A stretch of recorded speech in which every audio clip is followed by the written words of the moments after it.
Welcome to another edition of Whiskey, Games, and Nerd Stuff. Today's whiskey is Buffalo Trace. Let's go ahead and take a sip. Still enjoying this bottle.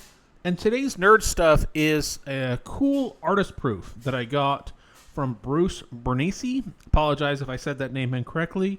For those that are not familiar, artist proofs are basically what will happen. For example, these are Magic the Gathering cards.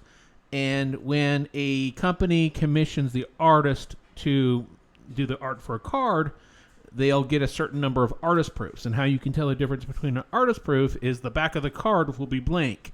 And typically you might have something, they'll write in here what a 50 that is. And what they'll do is they'll give this to the artist. So then the artist can do what they want with their proofs. Sometimes they will draw stuff from the back.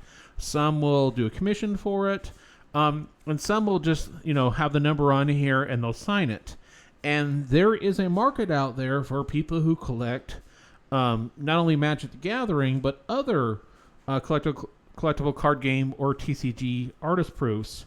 And some people just like those. I've always been a big fan of getting these when I can.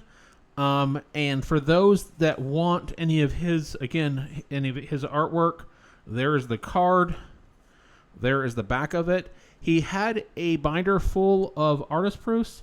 Some of them are more expensive than others, and most artists that you like. So if you come across any of the whether it's Magic the Gathering, Flesh and Blood, Disney Lorcana, I'm not sure if they do it, but most of them, you can reach out. You can go to the artist website and see if they have any artist proofs, and then find out what their prices are. So these are ones that I picked up some mountains.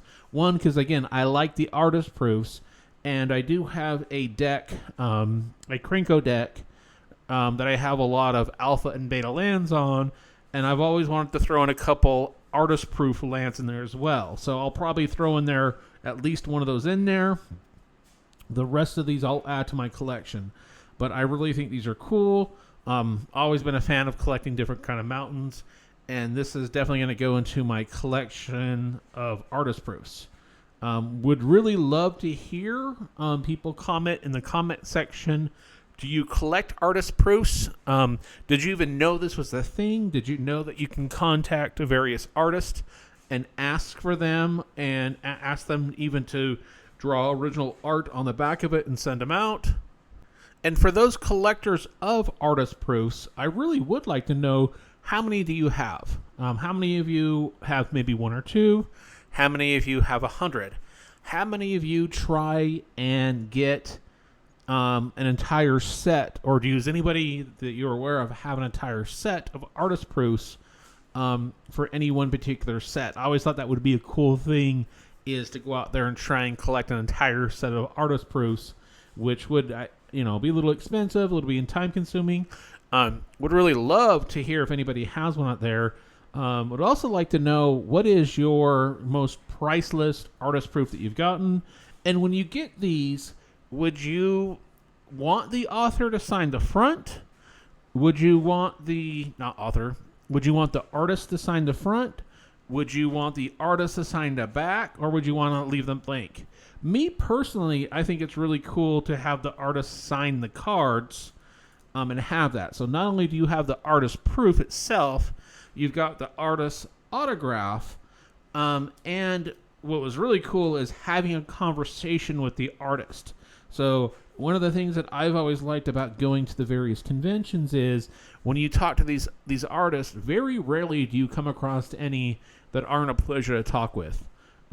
Bruce was very engaging. He spent a lot of time talking to me. He had a great selection. I really hope to see him at the Salt Lake FanX again. And I would highly encourage any other Magic the Gathering, Flesh and Blood, or other artists of the various TCGs out there to show up at FanX and similar conventions as well.